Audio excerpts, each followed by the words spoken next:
Hello everyone, welcome and welcome back to my channel. मैं हूं Arpita. I hope आप सभी अच्छे होंगे। तो इस वीडियो में आज हम देखने वाले हैं वुमेन्स कोट के पैटर्न ड्राफ्टिंग। साथ ही मैंने ये स्कर्ट भी बनाया है, ट्यूब स्कर्ट। अगर आपको इसका ट्यूटोरियल चाहिए तो मैं इसका लिंक डिस्क्रिप्शन बॉक्स में दे दूंगी, आप वहां जाके चेक कर सकते हैं।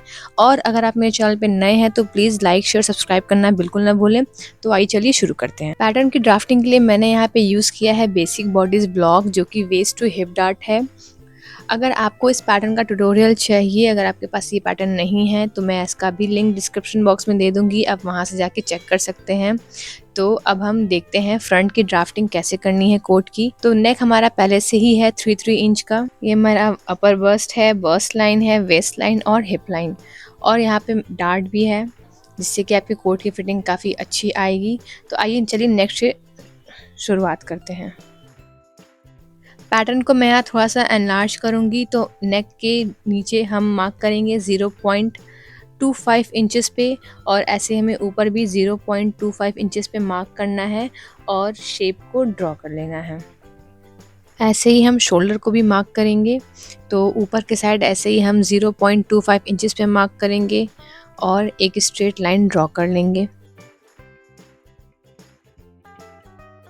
आर्म होल को एनलार्ज करने के लिए हम अंडर आर्म होल से 0.5 इंच डाउन मार्क करेंगे, और ऊपर के साइड जो हमने एक्स्ट्रा 0.25 इंच हमने एक्स्ट्रा निकाला था बाहर, उस पॉइंट से मिलाते हुए हम एक आर्म होल शेप ड्रॉ कर लेंगे।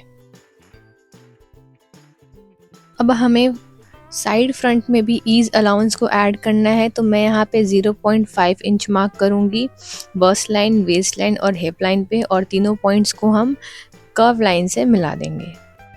HPS हाई शोल्डर पॉइंट से मैं यहाँ पे 1 इंच बाहर के साइड मार्क कर रही हूँ, ये हमारे लेपल कॉलर के लिए है। उसके बाद बस्ट लेवल से आप चाहो तो 2 इंच पे मार्क कर सकते हो, बट मैं यहाँ पे 1 इंच पे मार्क कर रही हूँ, ये बिल्कुल ऑप्शनल है, आप अपने अकॉर्डिंग कर सकते हैं। अब हम इन दोनों पॉइंट्स को एक स्ट्रेट लाइन से मिला देंगे। सेंटर फ्रंट पे मैं यहाँ पे हिप लाइन पे 1 इंच बाहर के साइड मार्क कर रही हूँ। वेस्ट लाइन से हम ऊपर 2 इंच मार्क करेंगे, और यहाँ से भी हम बाहर के साइड 1 इंच पे मार्क करेंगे, और फिर इन दोनों पॉइंट्स को और इन दोनों पॉइंट्स को हम एक स्ट्रेट लाइन से मिला देंगे। इस पॉइंट पे हमारा बटन लगेगा। अब सेंटर फ्रंट नेक से यहाँ पे मैं 2 इंच बाहर के साइड मार्क कर रही हूँ। उसके बाद हम इसको एक स्ट्रेट लाइन से मिला देंगे, और इस पॉइंट से हमें इस पॉइंट तक एक कर्व लाइन का शेप ड्रॉ करना है। जैसे मैं यहाँ पे शेप ड्रॉ कर रही हूँ, आपको भी सेम वैसे ही करना है। अब फ्रंट का पैटर्न हमारा ऑलमोस्ट रेडी है। अब हमें, क्योंकि ये प्रिंसेस कट बनाना है, तो अब हमें अपने आर्म होल का सेंटर पार्ट फाइंड करना है, और उसके बाद कुछ इस तरीके से अपने प्रिंसेस लाइन को ड्रॉ कर लेना है। तो सेंटर निकालने के लिए मैं यहाँ पे अपने मेजरिंग टेप से, आप देख सकते हैं, इस जगह का हाफ करूँगी। बाकी जो आपका पैटर्न है, जिस पैटर्न से आपने बेसिक बनाया है, उसमें पहले से ही मार्किंग है, तो आप उसमें से भी कर सकते हैं। और बाय पेन मैं यहाँ पे प्रिंसेस कट का शेप ड्रॉ कर रही हूँ। मुझसे पहले थोड़ा मिस्टेक हो गया था, बट इसे अब हम करेक्ट करेंगे। तो मैंने यहाँ पे देखिए प्रिंसेस कट का पैटर्न ड्रॉ कर लिया है, और इस लाइन को हम कट कर देंगे ताकि आपको कन्फ्यूजन ना हो। आइए अब बैक पार्ट का पैटर्न देखते हैं। तो बैक का मैंने पहले से ही ट्रेस करके रख लिया है। जैसे हमने फ्रंट में किया था वैसे ही बैक नेक को भी हम एनलार्ज करेंगे। तो यहाँ पे मैं मार्क कर रही हूँ 0.25 इंचेस पे। दोनों साइड मार्क करने के बाद हम नेक का शेप ड्रॉ कर लेंगे, और वैसे ही हमको शोल्डर को भी एनलार्ज करना है। तो आगे के साइड शोल्डर को हाई शोल्डर पॉइंट पे मैं यहाँ पे मार्क करूँगी 0.25 इंचेस पे, और ऐसे ही हम LPS पे भी मार्क कर लेंगे, और एक स्ट्रेट लाइन से दोनों को मिला देंगे। अंडर आर्म होल पे मैं यहाँ पे मार्क कर रही हूँ 0.5 इंचेस पे, और जैसे ऊपर हमने बढ़ाया था 0.25 इंच पे, उन दोनों पॉइंट को मिलाते हुए आर्म होल का शेप ड्रॉ कर लेंगे। और साइड बैक पे हमें 0.5 इंचेस ईज अलाउंस लेना है। तो यहाँ पे मैं बस्ट लाइन पे, वेस्ट लाइन पे और हिप लाइन पे 0.5 इंचेस पे मार्क कर रही हूँ, और इन तीनों पॉइंट्स को हम एक कर्व लाइन से मिला देंगे। मैं यहाँ पे पैटर्न का यूज़ कर रही हूँ, इससे हमारा शेप काफ़ी अच्छा बनता है, तो आप भी ऐसा ट्रिक यूज़ कर सकते हैं। बैक पार्ट में आप चाहे तो इसी डार्ट को स्टिच कर सकते हो, या आपका मन हो तो आप प्रिंसेस लाइन भी यहाँ पे क्रिएट कर सकते हो। मैं यहाँ पे प्रिंसेस लाइन ड्रॉ कर रही हूँ। बैक का सेंटर यहाँ पे पहले से ही मार्क था, और उसके बाद हमें बर्स्ट लाइन से अपने प्रिंसेस कट का शेप ड्रॉ करना है। जैसे मैं यहाँ पे ड्रॉ कर रही हूँ, आपको भी सेम वैसे ही करना है।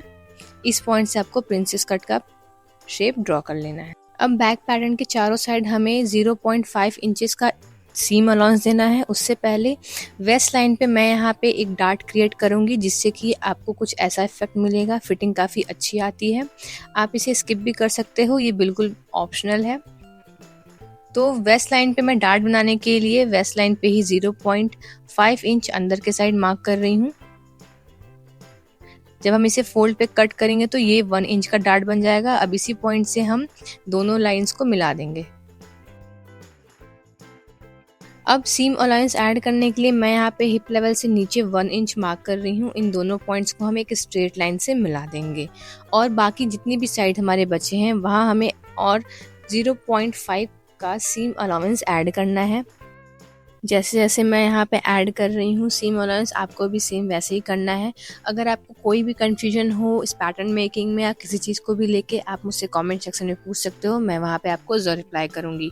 और अगर अभी तक आप मेरे चैनल पे नए हो, आपने सब्सक्राइब नहीं किया है, तो प्लीज़ लाइक शेयर सब्सक्राइब करना बिल्कुल ना भूलें, और बेल आइकन को भी ज़रूर से क्लिक कर दे, क्योंकि इसी से आपको मेरी वीडियो की नोटिफिकेशंस मिलती रहेगी।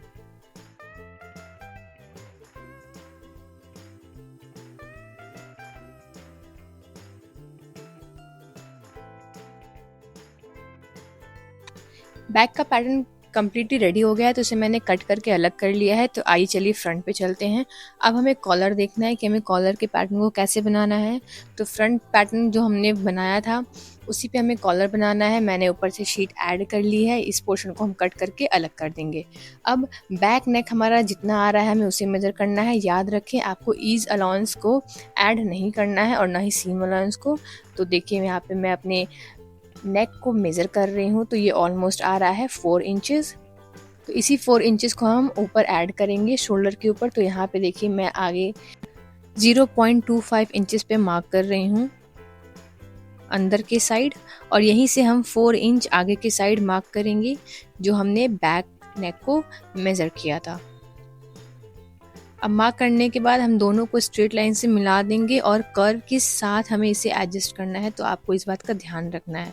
यहाँ पे मैं थोड़ा सा 0.1 इंच बढ़ा रही हूँ और आगे, और फिर हम एक स्ट्रेट लाइन ड्रॉ कर लेंगे अपने नेक को मैच करते हुए। कॉलर के विड्थ के लिए मैं यहाँ पे मार्क कर रही हूँ 2.75 इंचेस पे। अब हम इसे एक स्ट्रेट लाइन से मिला देंगे, और उसके बाद अभी हमें बाहर के साइड से इस पॉइंट से मैं यहाँ पे 1 इंच पे मार्क कर रही हूँ। इसी पॉइंट से हमें ऊपर के साइड मार्क करना है। तो ऊपर के साइड भी यहाँ पे 1 इंच पे मैं यहाँ पे मार्क कर रही हूँ, और इन दोनों को हम डायगोनल लाइन से मिला देंगे। और इसी दोनों पॉइंट से हमें एक कर्व शेप को ड्रॉ करना है। आप देख सकते हैं, तो आप यहाँ पे फ्रेंच कर्व का भी यूज़ कर सकते हैं। जैसे मैं यहाँ पे शेप ड्रॉ कर रही हूँ, आपको भी सेम वैसे ही शेप ड्रॉ कर लेना है। बैक नेक जैसे हमारा कर्व है वैसे हमें इस पोर्शन को भी थोड़ा कर्व देना है ताकि फिटिंग अच्छी आए। तो उसके लिए मैं यहाँ पे कॉलर के साइड ही बाहर के साइड 0.25 इंच पे मार्क करूँगी, और यहीं से हमें कर्व शेप ड्रॉ कर लेनी है अपने नेक तक। कॉलर का पैटर्न अब हमारा रेडी है। अब इसको हम ट्रेस करेंगे। तो इसके नीचे मैं एक और प्लेन ब्राउन शीट रख रही हूँ, और अपने टूल के हेल्प से, ट्रेसिंग व्हील के हेल्प से इसको मैं ट्रेस कर लूँगी। और फिर उसके बाद जो हमारे ट्रेस पीछे से हमारा इम्प्रेशन बना होगा उस पर मैं ड्रॉ करके इसे बना लूँगी। कॉलर का शेप ड्रॉ कर लूँगी। चारों साइड मैंने 0.5 इंचेस सीम अलाउंस दिया है, और कॉलर पे हम मार्किंग कर लेंगे ताकि हमें पता चले हमारा ये सेंटर बैक है। जैसे हमने बैक में सीम अलाउंस दिया था वैसे ही हमें फ्रंट में भी पैटर्न के चारों साइड 0.5 इंच का सीम अलाउंस देना है, और हिप लेवल पे 1 इंच मैंने यहाँ पे मार्क किया है और स्ट्रेट लाइन से मिला दिया है, और बाकी साइड मैंने यहाँ पे 0.5 इंचेस लिया है सीम अलाउंस के लिए। जैसे जैसे मैं यहाँ पे मार्किंग कर रही हूँ आपको भी सेम वैसे ही करना है।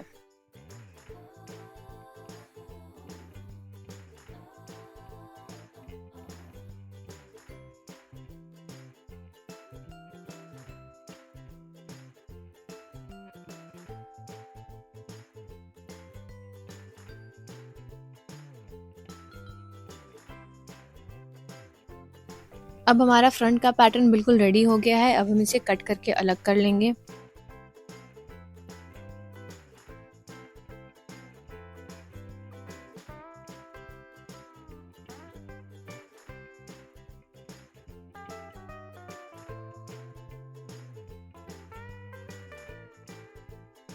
स्लीव के पैटर्न में ज़्यादा कुछ आपको नहीं करना है। कैप के साइड में सबसे पहले आप 0.25 इंच का ईज लेंगे और साइड साइड में 0.5 इंच का लॉस लेंगे। उसके बाद चारों साइड में हमें सीम अलाउंस लेना है जो कि 0.5 इंचेस का होगा। बाकी और कुछ भी आपको स्लीव में ऐड नहीं करना है, सिर्फ हमें कैप के साइड एनलार्ज करना है और सीम अलाउंस लेना है। कुछ चीज़ें बाकी हैं पैटर्न में जो मैं आपको ऐसे ही बता देती हूँ, स्टिचिंग के टाइम आपको मैं क्लियरली बताऊँगी। तो शोल्डर के जितना भी हमारा मेजरमेंट आ रहा है उसका हाफ लेंगे और उसी से हम ऐसे एक पैटर्न क्रिएट करेंगे जैसा कि आप फोटो में देख सकते हैं। कुछ ऐसा इफेक्ट आएगा। बैक में आपको कुछ ऐसा करना है और फ्रंट के लिए मैं आपको बता दूँ, फ्रंट पार्ट का कॉलर हमारा कुछ इस तरीके से फोल्ड होगा। जैसा कि कॉलर में आप जानते हो कि जब हम कॉलर को फोल्ड करते हैं तो मेन फैब्रिक का फेस हमारा सीधी साइड आता है। तो उसके लिए हमें क्या करना है, डार्ट से हमारा शोल्डर का जो मिड पॉइंट है वहाँ से हम एक लाइन ड्रॉ करेंगे। कुछ इस तरीके से इफेक्ट आएगा। इस साइड हमारा एक लाइनिंग वाला फैब्रिक लगेगा और इस साइड हमारा एक मेन फैब्रिक लगेगा। ये सब सारी चीज़ें मैं आपको स्टिचिंग ट्यूटोरियल में बताऊंगी, उसमें आपको क्लियरली सब समझ में आएगा। आपको ये कोट के पैटर्न की वीडियो कैसी लगी मुझे कमेंट सेक्शन में ज़रूर बताइएगा और आपको अच्छी लगी तो लाइक करना बिल्कुल ना भूलिएगा। मैंने इस कोट को नेट के फैब्रिक से बनाया है। मैं आपको वो भी बताऊंगी कि मैंने इसमें कितने लेयर्स लगाए हैं। ये सब आपको सेकंड ट्यूटोरियल में देखने को मिलेगा जो मैं जल्द ही लेकर आऊँगी। Thank you so much for watching guys. अगर आपको वीडियो अच्छी लगी तो प्लीज़ लाइक शेयर सब्सक्राइब करना बिल्कुल ना भूलें और बेल आइकन को भी ज़रूर से क्लिक कर दें क्योंकि उसी से आपको मेरी वीडियो की नोटिफिकेशंस मिलती रहेंगी। मिलते हैं अगली वीडियो में, तब तक के लिए बाय।